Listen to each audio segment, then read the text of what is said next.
A ustedes, amigos, que valoran los videos de En Perspectiva, los invitamos a sumarse como socios 3.0. Con un abono mensual permitirán la continuidad y el fortalecimiento de estos canales de periodismo digital. Más información en nuestro sitio enperspectiva.net/socios. El martes 9 de octubre, a la noche, falleció en el penal de Libertad el interno Carlos Alberto Núñez Santos, de 40 años.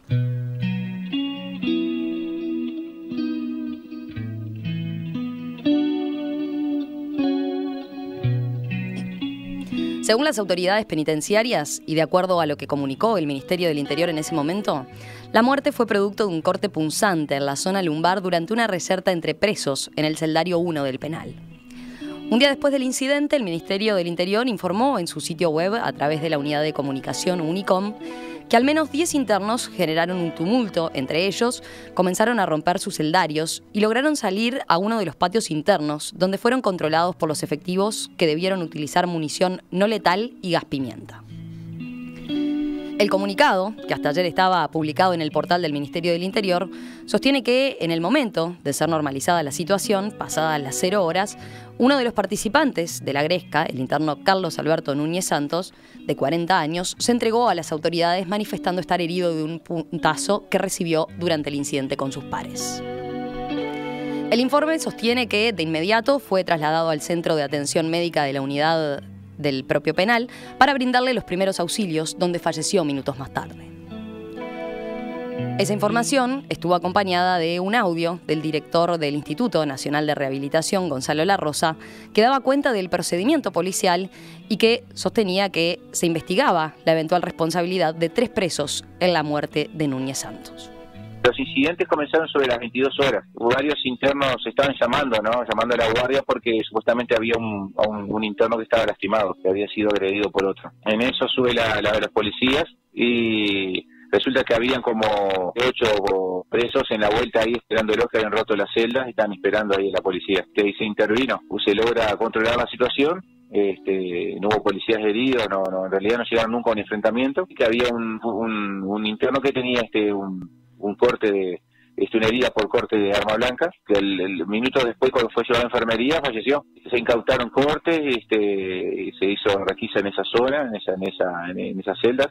Por la hora de la noche no se hizo en todo el sector, pero sí donde habían roto las celdas.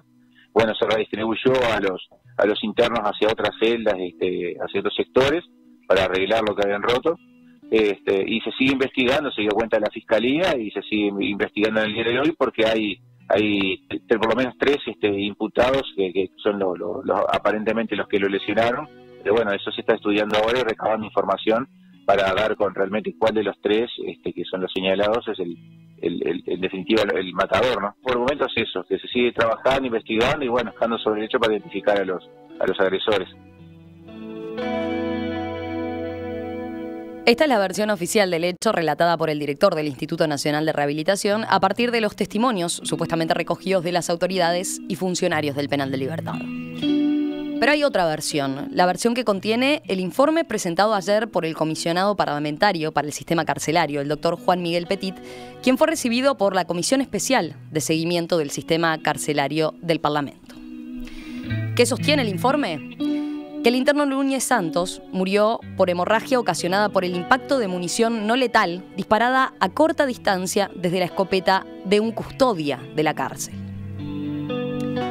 Vamos a profundizar en este tema, para eso nos acompaña en esta mañana aquí en estudios el doctor Petit. Buen día, ¿qué tal? ¿Cómo le va? Buen día, ¿qué tal, Romina? Un saludo a todo el equipo de En Perspectiva y a la audiencia de ustedes. Bueno, el que presentó ayer es un informe muy contundente, ¿no? Son 15 páginas y una visión, yo decía, contrapuesta a la del Ministerio del Interior. ¿Qué es lo que puede haber detrás de un hecho como esto? La policía y las autoridades del penal, bueno, ¿no dijeron la verdad sobre lo que ocurrió efectivamente el 9 de octubre?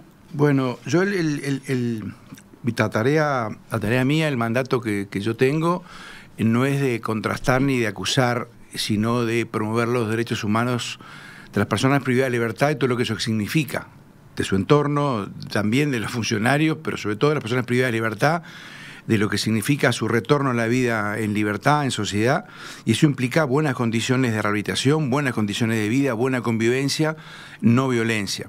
Cuando ocurren hechos de violencia, nosotros los analizamos. Cuando detectamos elementos que pueden tener apariencia delictiva, los trasladamos a la Fiscalía, como hicimos en este caso, y como vamos a hacer a partir de algún otro elemento que hemos visto en las últimas horas. Y elevamos recomendaciones al Ministerio del Interior. Y las conclusiones las tiene que sacar cada actor. Yo de ninguna manera saco conclusiones y mucho menos adjetivos sobre los hallazgos que hacemos. Creo que aquí claramente hubo una versión que surgió, que a nosotros nos transmitió inicialmente dos funcionarios, no el director del penal, que justamente el director fue muy cauto en no subirse a esas versiones que había. Luego esa versión siguió recorriendo la vía administrativa y terminó siendo la versión oficial, que vale la pena decirlo, hace minutos creo que se liberó un comunicado del Ministerio del Interior, sí, que tú me comentabas recién, que señala justamente que la realidad era otra y la versión ha cambiado, y evidentemente hubo quizás allí una demora, en fin, o lo que fuera, pero claramente lo que sí para nosotros hubo fue una primera versión que echaron a correr algunos funcionarios totalmente aventurada, temeraria, sin fundamento, que eso intoxicó, contaminó a la versión oficial, y eso siguió circulando. Nosotros trabajamos todo este tiempo, dimos varias comunicaciones sobre este tema, y yo creo que es un tema que amerita justamente sacar conclusiones a largo plazo y verlo desde un punto de vista institucional. Esta reacción del Ministerio habla de una reacción institucional, es una buena cosa, la señalo, sí, la subrayo, pero creo que este hecho muy triste también nos muestra la inviabilidad del penal de libertad, que tiene que ser una causa nacional, tener un sistema penitenciario acorde a lo que el país puede, porque hay personas que tienen derechos a rehabilitarse y hay ciudadanos, todos los ciudadanos tienen derecho a reclamar un servicio público para que esas personas que salen de la cárcel, a un promedio de unas 20 por día, más de 6.000 por año, sean personas que no vuelvan a cometer un delito. Vamos a volver obviamente después sobre ese aspecto que está comentando, que es el que está de fondo, ¿verdad? Ni que hablar.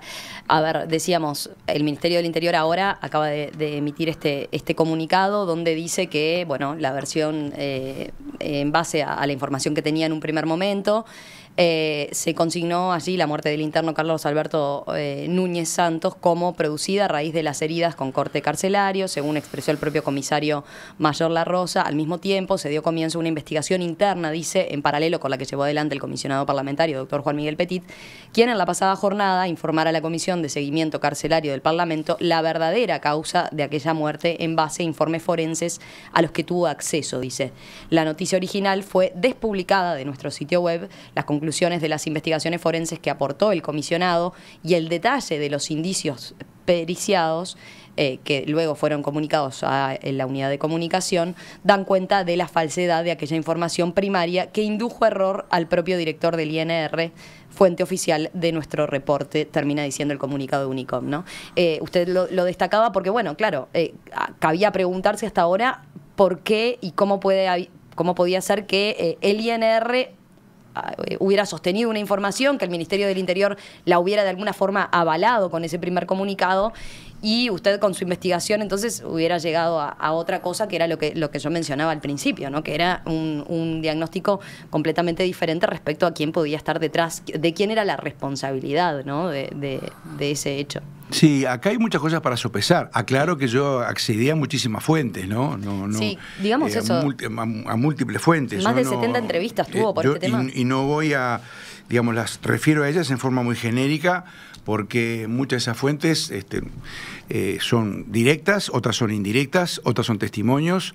Estos fueron muchos días de trabajo con el equipo de la oficina nuestra, que realmente subrayo el rigor y el trabajo y la entrega que tienen siempre, y en este caso, y tratando de hacer un análisis sistemático de las cosas, porque fueron unas 70 o más entrevistas.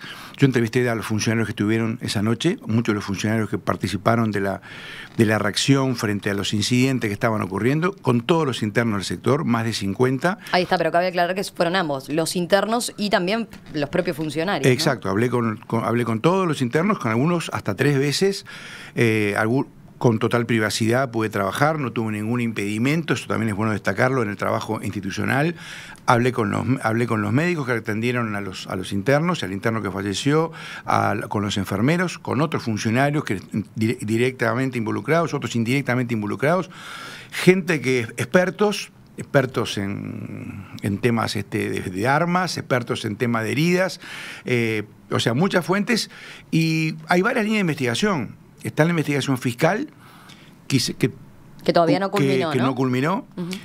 Hay cosas todavía que creo que tienen que ser sopesadas. Yo ayer vi algunos elementos a los cuales obviamente no puedo revelar, en algunas imágenes que hay, yo creo que son muy, muy importantes, muy trascendentes. ¿Pero ayer se hizo esa información? Ayer, sí. Ayer, ¿después de que presentó el informe? No. Ayer al mediodía pude acceder a esa documentación. Hay un problema en el penal, que no hay videocámaras.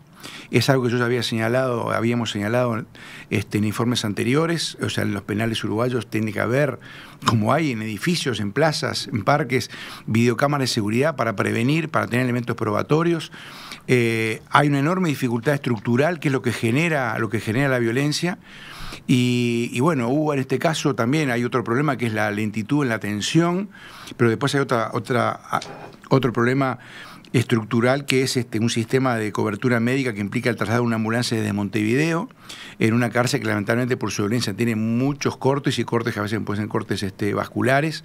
Entonces hay todo un conjunto de cosas que hay que rever, pero en el fondo lo que está todavía allí, y algo que yo sentía que lo puse en el informe, ese enorme edificio que vemos nosotros desde la Ruta 1, cuando pasamos o cuando entramos, sigue siendo como una especie de barco a la deriva cargado de violencia, una especie de símbolo de lo que no debe ser, de lo que no debe ser la privación de libertad. Lo fue en la dictadura ominosamente, de la peor manera, y lo sigue siendo ahora en democracia desde hace muchos años, no es de ahora. Y yo creo que es una señal de lo que el país tiene que evitar, lo que se evita en todos los países del mundo que logran un sistema penitenciario que cumple la función de bajar la violencia y bajar el delito y bajar los enfrentamientos sociales, que son unidades chicas, cárceles de no más de 500 personas, de 300 personas, especializadas, divididas por edades, por problemáticas, por regiones, que son mucho más económicas, menos conflictivas, que bajan la tasa de delitos, que se integran al barrio, se integran a la ciudad en la que están.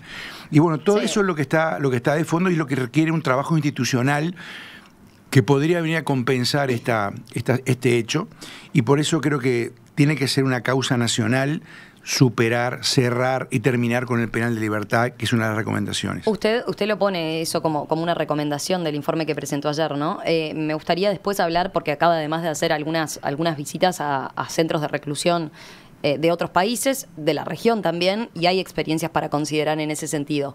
Vamos a dejarlo para los próximos minutos. Le propongo volver sobre lo que pasó ese 9 de octubre concretamente en el penal de libertad. Primero, un poco de contexto. ¿Qué características tiene concretamente donde estaba Núñez Sosa, en el celdario número 1, que es donde se dio el incidente? Bueno, el celdario es un rectángulo muy largo de unos 70 metros, con una planchada en el medio y 2 hileras de celdas. Allí hubo varios incidentes que empezaron en la tarde. Un grupo de internos, unos 20, que estuvieron afuera provocando algunos daños, si se quiere, en lo que parecía un motín o una protesta. Y hay distintas versiones, o algún enfrentamiento entre algunos de ellos, que luego no prosperó porque no hubo heridos entre ellos. Y luego comienza la guardia a imponer el orden, cosa que es natural, pero el problema es cómo se toman las medidas, qué es lo que ocurre allí. ¿Ahí hay alguna primera diferencia desde el punto de vista de, por ejemplo, lo que usted dice de que los presos dicen que en un momento salieron, el ambiente estaba caldeado desde temprano, ¿no? Estaba raro, señala usted, desde temprano. No, sí, había un ambiente de tensión, lamentablemente es constante, en los grandes penales el ambiente de tensión es constante porque al no haber un colchón, un filtro en la convivencia, quedan como dos bandos enfrentados, que no debe ser así. El bando de la guardia y el bando de los internos. Y no debe ser así. Una cosa es controlar la delincuencia, que es lo que hace la policía en la calle, controlarla, evitarla, prevenirla, reprimirla, llevarla a la justicia. Y otra cosa es el trabajo penitenciario, que no es controlar y aplastar la delincuencia, es superar la delincuencia, que la persona que cometió un delito no lo vuelva a cometer, que se reintegre a la sociedad, que disminuya la conflictividad que tenía. Cuando no hay ese trabajo, se replica ese enfrentamiento, esa dicotomía en blanco y negro, y se vive una tensión constante. Pero si además, al no haber actividades, los internos van generando, obviamente, enfrentamientos permanentes entre ellos. Entonces, usted lo dice en el informe, es como en el momento, al tener tanto ocio, inevitablemente se pasan estas cosas producto de la convivencia, ¿no? Se buscan enfrentamientos entre ellos o con justamente quienes los están custodiando. Exactamente. ¿No? Y bueno, entonces se vive al borde del precipicio, se vive al borde de un estallido. Usted ya había marcado además este aspecto, ¿no? En el informe anual de 2017, donde había señalado que el celdario número 1 como uno de los lugares del sistema penitenciario donde existe trato cruel, inhumano o degradante provocado por las malas condiciones existentes y la falta de actividades, ¿no? Estos son problemas crónicos que tiene el país, tampoco se inventaron ahora. Lamentablemente son problemas crónicos que el país no ha logrado superar. El otro día un sociólogo me decía un término que me parece que es muy correcto, son anomalías del Uruguay. Uruguay tiene cierta regularidad en lo que es el nivel de sus políticas sociales. Uno sabe más o menos el nivel de gasto de técnico que puede encontrar en distintas áreas sociales, pero hay áreas en las cuales hay anomalías. Uno se encuentra con espacios que no parecen el Uruguay, que están fuera del mapa, y cuando viene alguien del extranjero, sin ir muy lejos de Argentina, dice, pero no sabíamos que ustedes estaban con este tipo de problemas. Y bueno, son problemas que el país debería encarar para tener menos violencia, para tener menos delincuencia en las calles, para tener menos delincuencia en los barrios, para tener menos ruptura familiar, menos ruptura social. Y bueno, sí, allí se encadena esa serie de hechos que tú señalabas, ese enfrentamiento, un disparo hecho en forma irregular, más allá de las normas por las cuales se tiene que hacer, una demora en la atención, y después esa versión que no era la correcta. Yo espero que ahora... Sí, ahí también en cuanto se demoró en atender a ese recluso, que fue el que termina falleciendo, también hay diferencias, ¿no? En el comunicado se señalaba inicialmente que había sido enseguida, se le había dado atención.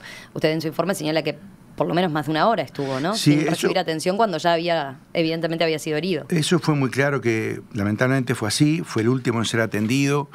Atendieron a los 20 más o menos que salieron. Cuando los bajan, los llevan a controlarles las lesiones, un procedimiento habitual y correcto de constatación de lesiones. Los llevaron a todos y él fue el último, y era el que estaba más grave. Y otros presos además decían que le dieran atención con prioridad a él, así, ¿no? Así lo indican los testimonios, y así lo pedía él, por lo cual había muchos elementos para saber que no, porque por lo menos había dos versiones. Yo cuando llegué también me dieron esa versión, dos funcionarios me dieron esa versión del corte carcelario y del lío entre presos. Bastó caminar 5 minutos por la planchada para saber que por lo menos había dos versiones. En ese momento yo dije, bueno, no sé cuál es la verdad, hay dos versiones, esto hay que investigarlo a fondo.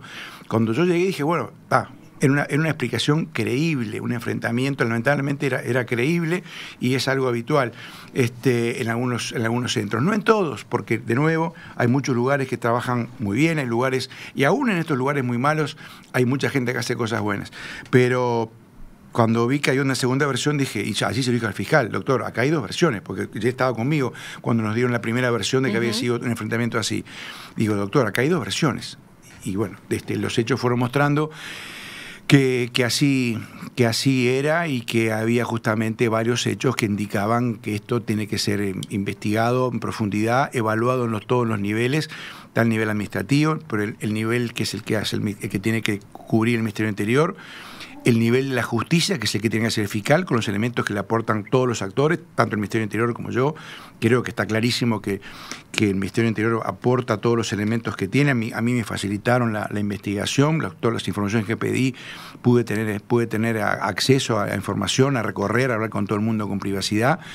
Y creo que hay que corregir muchas cosas y que hay que tomar esto, de nuevo, de un punto de vista de política pública, de construcción institucional, de conocer que son problemas que tiene el país, que son solubles, no son cosas imposibles. El país no está condenado a tener cárceles en las cuales se viva de motín en motín y que las personas que salgan vuelvan a reincidir. Es común que vemos las personas que cometen delitos son reincidentes. Eso no era así en muchos países que le dieron vuelta, pero sin ir muy lejos. En muchas zonas de Argentina, República Dominicana, por ejemplo, las cárceles suecas, las cárceles europeas, no eran lo que son hoy hace 20 años.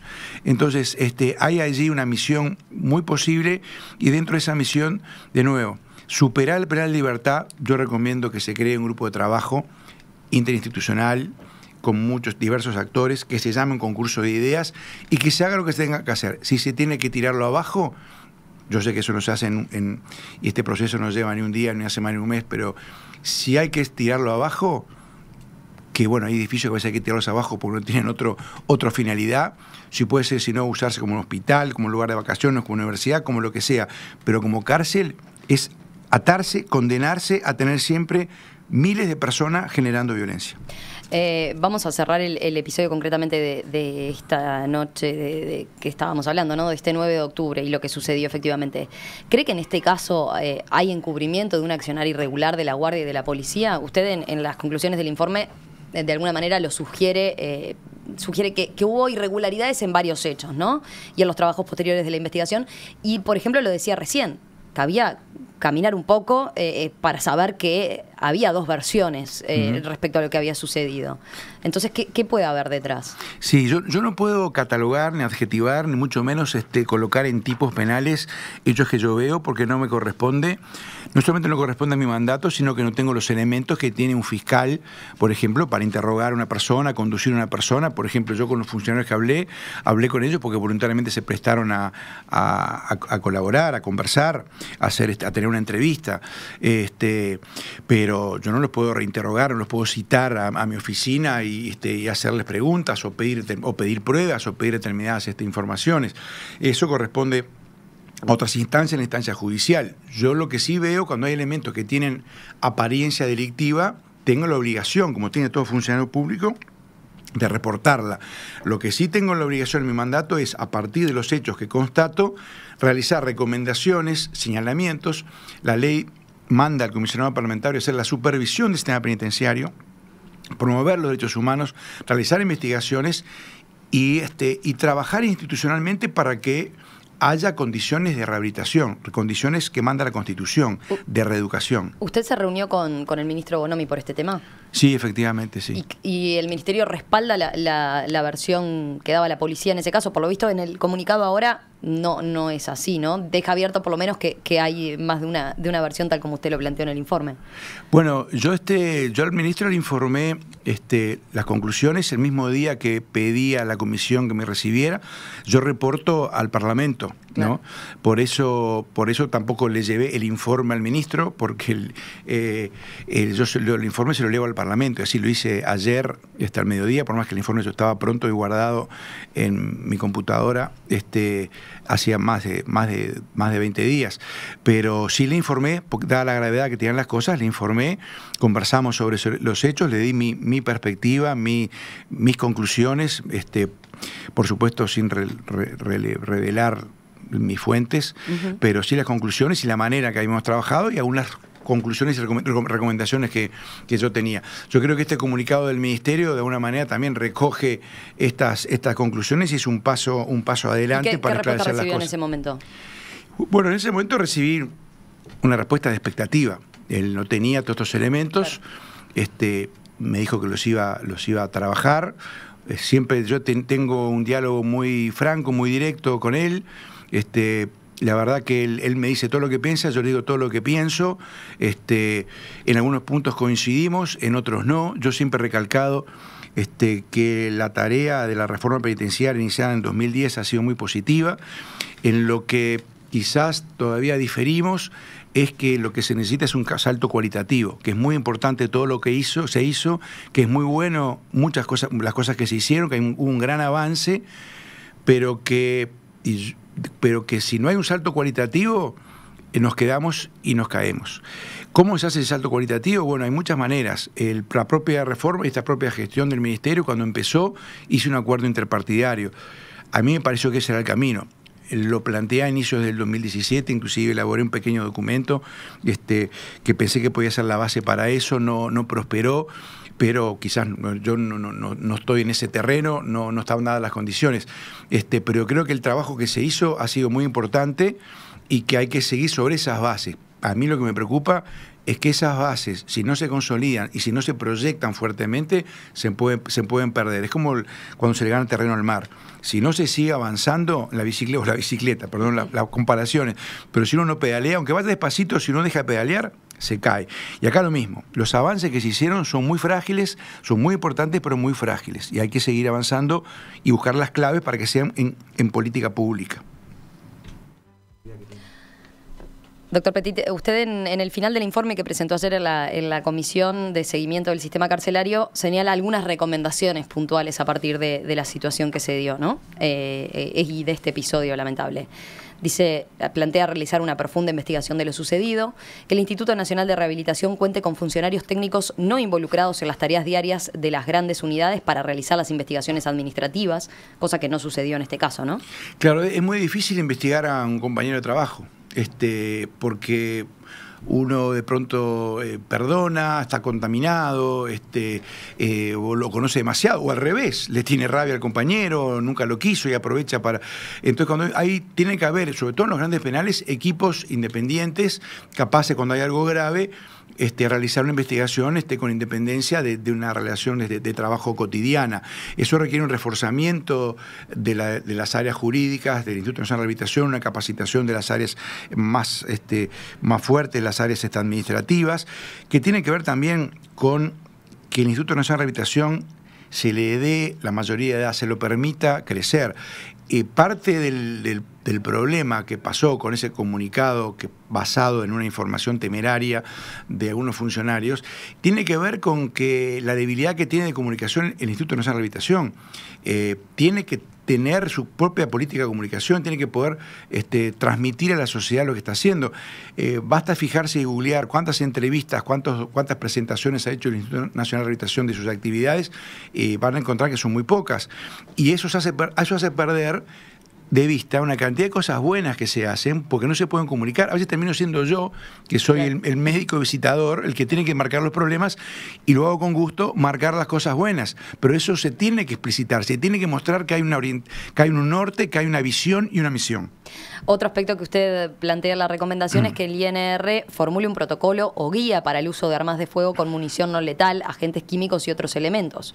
Esto no es un hecho no menor, porque estamos hablando de que lo que terminó dándole muerte al recluso, a esta persona privada de libertad, fue justamente un uso no adecuado de esta arma de fuego, pese a que era con munición no letal, que no tenían suficiente capacitación. Eso queda de manifiesto también en el informe. Cuando uno recorre toda la estructura del Estado que sostiene la privación de libertad en todos sus distintos aspectos, realmente se encuentra que es de una enorme fragilidad, de una enorme pobreza de recursos y un enorme esfuerzo de una cantidad de gente muy bien que trata de sostener eso en distintos roles. Por supuesto hay buenos y malos funcionarios, como en todos los ámbitos, y funcionarios que se equivocan y otros que no, o que se equivocan de distinta manera. Pero lo que llama la atención es la precariedad que todavía tiene el país, y de nuevo, como los grandes logros de un país, las carencias también son del país, no son de tal o cual administración. La Rambla, la red de saneamiento, el sistema de educación gratuita, el acceso a la universidad, son logros del Uruguay. Ya nadie se acuerda quién fue el que tiró, quién dio el puntapié inicial. Y los problemas también son de todos. Entonces acá uno ve que, por ejemplo, esto me lo comentaron las propias mandos medios, jerarcas y funcionarios. La instrucción se hace cuando la persona se prepara para el cargo, pero luego no hay una instrucción permanente, no hay un protocolo permanente de acceso rápido a cómo actuar en casos de emergencia y el uso del arma, pero sobre todo no hay un training constante. Un director de unidad me decía, bueno, si yo cada tanto pudiera ver cómo usan el arma no letal los funcionarios, yo podría ver si la maneja bien, si es gatillo fácil, si se pone nervioso, si le gusta demasiado el arma, o si al revés se agita y se pone nervioso y no sabe qué hacer con eso. Pero eso no se puede hacer por falta de recursos, por falta de tiempo, porque faltan funcionarios.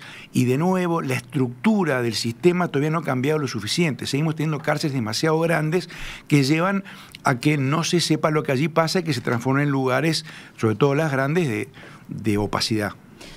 Volvemos enseguida para conversar específicamente sobre la principal recomendación que usted hace, que es apostar a el cierre del penal de Libertad y a qué modelo seguir.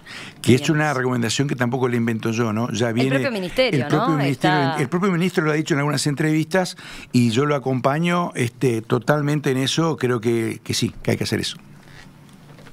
Doctor Petit, usted decía, bueno, yo vengo insistiendo y de hecho aparece en su informe en el que presentó ayer a propósito de este episodio, en que es necesario cerrar el penal de Libertad. Dice que tiene todo lo que no debería tener, ¿no? Lo describía como ese buque enorme lleno de violencia. En épocas en que estamos entrando en plena campaña electoral, ¿Cómo intenta, por lo menos, hacerle entender al sistema político entonces en que se necesita eso que usted plantea, llegar a un acuerdo multipartidario para discutir estos temas? Sí, no, yo no planteo esto para la campaña, ni mucho menos. No, eso se lo agrego yo. Sí, de cómo hacerlo en este contexto. Va por parte de Romina Andrioli. Pero no, primero que nada, justamente, no participando en nada de la campaña electoral y trabajando al servicio de todas las bancadas, trabajando para todo el Parlamento, tratando de exigirnos mucho en el rigor técnico de lo que hacemos en la oficina, teniendo protocolos, guías para relevar la información, indicadores para saber si un lugar está bien o mal, que no sea solamente que porque yo, un asesor o asesora de la oficina va y dice este lugar está muy mal, sino porque tenemos una serie de indicadores y elementos y entrevistas cualitativas y seguimiento de información en base a lo cual es opinar. Y sí, es difícil comunicar además en un tema que está constantemente apareciendo como una mala noticia. Y no hay política pública sin una comunicación que explique por qué se tiene que invertir allí o cuál es el sentido de ese gasto.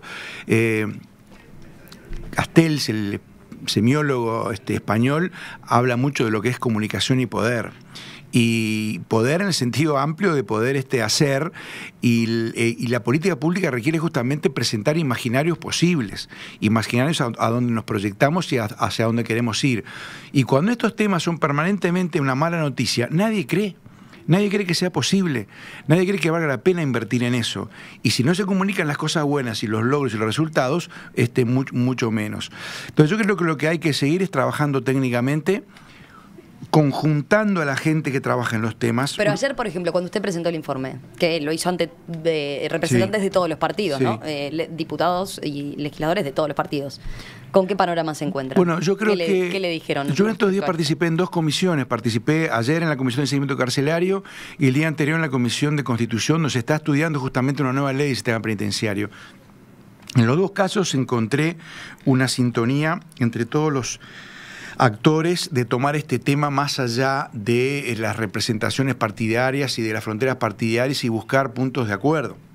El día anterior, el miércoles, en la Comisión de Constitución, se acordó esperar, prorrogar el tiempo de estudio y darle más detenimiento y profundidad a los temas que se estaban discutiendo, a partir de un planteo que hicimos nosotros, que también hizo la Institución Nacional de Derechos Humanos, porque nos parecía que la ley que se estaba trabajando, que nos parecía una muy buena cosa, que el Ministerio lo hubiera enviado, el Ministerio del Interior, pero nos parecía que había muchos temas que debían ser trabajados con más tiempo, que son muy complejos, como la regulación laboral, el tema de la salud, y que no deberían derogarse todas las normas sustantivas que tenía la ley anterior, la ley 14.470. Y bueno, allí todos los partidos estuvieron de acuerdo en eso. Y acá yo diría que la respuesta fue totalmente uniforme en cuanto a la preocupación y a buscar políticas comunes, que esto no es un tema para sacar rédito para nadie, son temas nacionales, son temas en los cuales nadie tiene la fórmula mágica, la figurita sellada,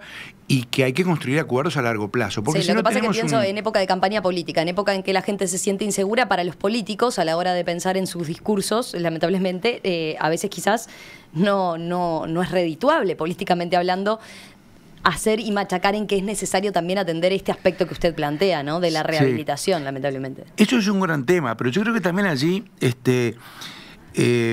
yo diría, se puede ver lo que hace el sistema político, pero yo también miraría a la sociedad, qué es lo que pide la sociedad y cómo razona la sociedad. Y cómo razona la sociedad es el resultado de una cantidad de factores, de la educación, de la comunicación, de ustedes, los periodistas, de la comunicación que viene también de los libros, de las publicaciones, lo que cuentan y transmiten los actores públicos, y eso hace que cada persona piensa como piensa y decida lo que decide.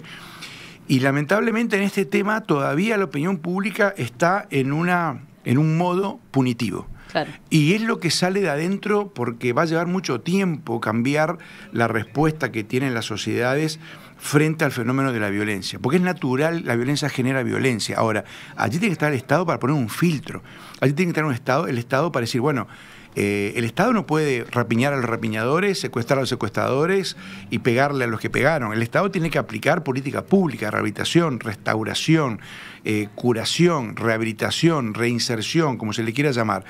Y en eso se requieren acuerdos a largo plazo, fundamentos técnicos, muchos actores. En estos temas a veces, en Uruguay en general, en muchas cosas, somos 4 gatos locos y 4 gatos locos peleados. Y una vez se encuentra que en estos temas hay pocos actores y que cuesta mucho ponerse de acuerdo, articular entre ministerios, entre organismos, entre personas, entre instituciones, entre los poderes. Y nosotros lo que hacemos en nuestros informes es tratar, sin creernos nada, tratando de ser ubicados, sabiendo que esto es un aporte más de todos los posibles, trabajar en esa línea. En las recomendaciones apuntamos a ese tipo de búsqueda de políticas que puedan ayudar a cambiar algo que para nosotros es cambiable. Doctor Petit, estamos cortos de tiempo, pero me interesaba preguntarle específicamente. Usted ha recorrido en estos últimos meses algunas experiencias en el exterior en lo que tiene que ver con sistemas penitenciarios. ¿Con qué visión se fue? Por ejemplo, visitó Argentina, sin ir más lejos. Bueno, como parte de la tarea nuestra hemos tratado que la oficina sea un espacio abierto a esto que hablamos recién, al pensamiento, a estar al día con lo que pasa en el mundo, a recibir gente de afuera. Tenemos un trabajo conjunto con la Universidad de Cambridge, con la Procuración Penitenciaria Argentina. Recibimos al sistema penitenciario sueco, que gracias a la Cancillería se logró que viniera a Uruguay. Yo pude visitar varias cárceles en Argentina, pude visitar las cárceles de Suecia, y creo que realmente hay muchas cosas que ya están descubiertas. No hay que inventar la pólvora. Un mal que tenemos a veces los uruguayos, ¿no? Queremos encontrar la solución a la uruguaya, cuando yo digo, bueno, mientras encontramos la solución uruguaya, apliquemos la solución que existe en el mundo. Y en ese sentido, a ver si tenemos que destacar algunas experiencias en particular. Y no muy lejos, en la provincia de Entre Ríos, en Argentina mismo, pero en muchas partes, la fórmula es muy clara. Primero, que haya muchos actores. O sea, las defensorías de oficio en muchos lugares no solamente defienden a los internos, sino que también hacen monitoreo. La sociedad civil está presente. Hay convenios para que la sociedad civil esté metida dentro de las cárceles, o monitoreando, o trabajando, o educando. Acá estamos viendo cómo una pequeña ONG, ahora el Estado no tiene mínimo presupuesto para que le pueda dar atención a 500 internos en el CONCAR, y se está por retirar una ONG porque el Estado no le puede pagar algo para que pueda realizar esa tarea que es vital. Eso requiere... Pero además pienso en un momento de ebullición también de voluntariado y de organizaciones sociales que quieren intervenir en determinadas cosas, y quizás falta conciencia o mirar para el lado del sistema penitenciario y lo que se puede colaborar por ese lado, ¿no? Totalmente. Así como hay en otras áreas que el país las tiene, en el área de investigación científica, cultural, un fondo concursable para que la sociedad civil pueda concursar, presentar proyectos que puedan auditarse, medirse con resultados. Después, unidades chicas. Y claro, se puede decir, bueno, tenemos un problema. Más de la mitad de la población penitenciaria uruguaya está en cárceles grandes, Canelones, Libertad, CONCAR, la Unidad 1. Bueno, ya están construidas, están ahí. La de Libertad tiene que ser cerrada, o si no, nos vamos a condenar a tener a Chernobyl allí, emitiendo radioactividad de manera constante. No la vemos, pero emite radioactividad violenta. Cambiar la gestión, hacer una reingeniería de la gestión, dividirlas, subdividirlas, con tener así como alcaldes o áreas jurisdiccionales diferentes, porque permiten un trato diferenciado, personalizado. Ir hacia unidades chicas, que Uruguay también las tiene. La cárcel de Juan Soler en San José tiene 250 internos. Usted no va a encontrar en los últimos meses o años noticias sobre esa cárcel. No es por casualidad, es porque es una cárcel chica, manejable. Lo mismo con muchas cárceles del interior. Y no es porque ahí hay ciudadanos que se quieren rehabilitar o porque son del interior. No es por eso. Es porque ya lo ha demostrado el conocimiento científico en estos temas y la experiencia y las buenas prácticas, que solamente unidades chicas pueden ser manejables y permiten rehabilitación. Cuesta, no es gratis, tampoco son millones y millones. Se requiere tener liderazgo en todos los planos, en el patio, en el aula, en las direcciones, en la política pública. Tratar también de explicar a la opinión pública el sentido que tiene esto, la importancia que tiene esto, romper ese discurso fácil que contamina todas las redes, los chats, mis propios chats, mis allegados a veces y amigos, algunos, no todos por suerte, están en esa onda de que los maten a todos, que los revienten a todos, que los ejecuten a todos, que es un auténtico dislate. Y bueno, el dislate hay que tratar de combatirlo con ideas, con construcción de consensos y con cultura, que es lo que nos salva de la violencia. Doctor Juan Miguel Petit, comisionado parlamentario para el sistema carcelario, gracias, gracias por estos minutos esta mañana aquí en Perspectiva, y seguimos conversando y atentos a este tema que abordábamos hoy y a cuánto se toman en cuenta entonces las recomendaciones que ha planteado. Muchas gracias a ustedes.